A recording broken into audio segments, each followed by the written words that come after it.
Hello guys, before starting the sessions, first subscribe Academy Study. Academy Study पे हमेशा आपको related to chapter MCQ दिया जाता है, so please subscribe it and get daily MCQ. आज हम पढ़ेंगे GST. So GST का फुल फॉर्म है गुड एंड सर्विस टैक्स. ये एक इनडायरेक्ट टैक्स है और रिप्लेस करता है मेनी इनडायरेक्ट टैक्सेस को. For example exercise duty, VAT, service tax extra. GST pass किया गया था पार्लियामेंट में 29 मार्च 2017 को और इफेक्ट में आया 1 जुलाई 2017. जीएसटी लॉ जो है इंडिया में कॉम्प्रहेंसिव है, मल्टी स्टेज है, डेस्टिनेशन बेस्ड टैक्स है and levied on every value additions. बार बार यहाँ पे आपको टैक्स पे नहीं करना पड़ता है, इसका मतलब यही है.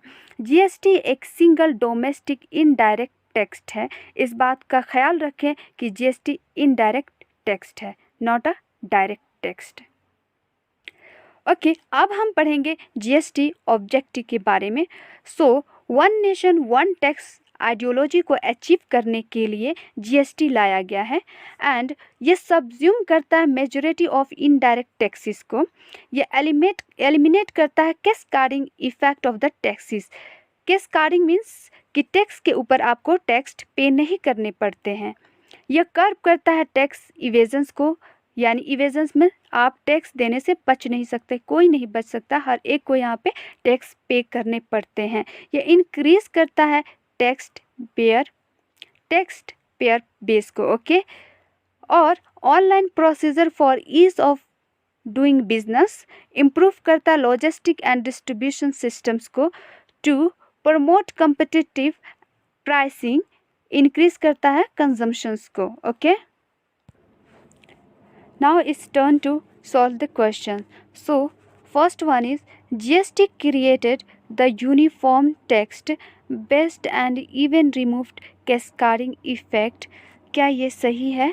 And GST created the best example of cooperative federalism. Third one is GST is a destination based tax.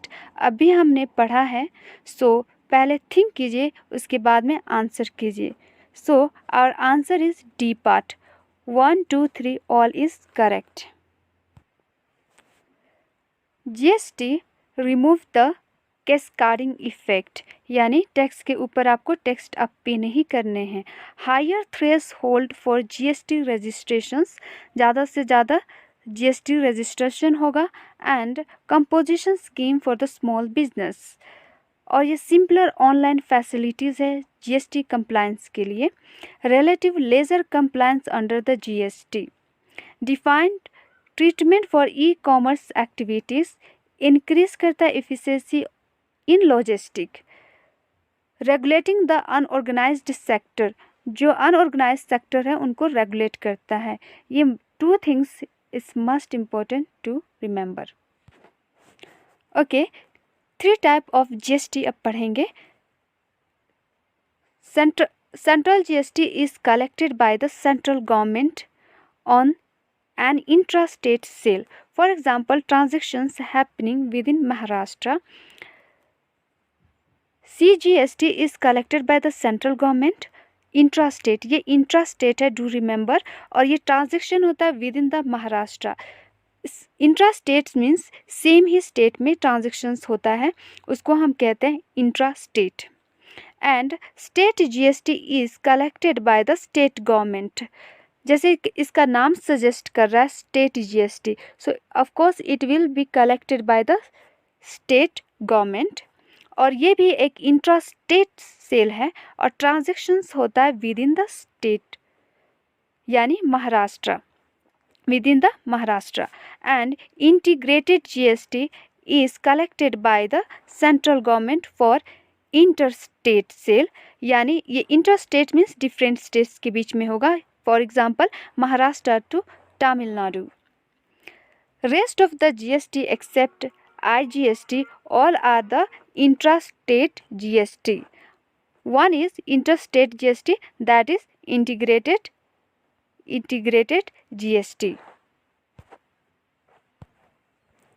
GST council एक ज्वाइंट फोरम है सेंटर एंड स्टेट का, जो कि सेटअप किया गया था प्रेसिडेंट के द्वारा आर्टिकल 279A सब close 1 of the amendment constitutions. इसमें मेंबर होता है काउंसिल्स में यूनियन फाइनेंस मिनिस्टर यानी chairperson, union minister of state finance from the state. Now it's turn to solve the question. So, question number 2.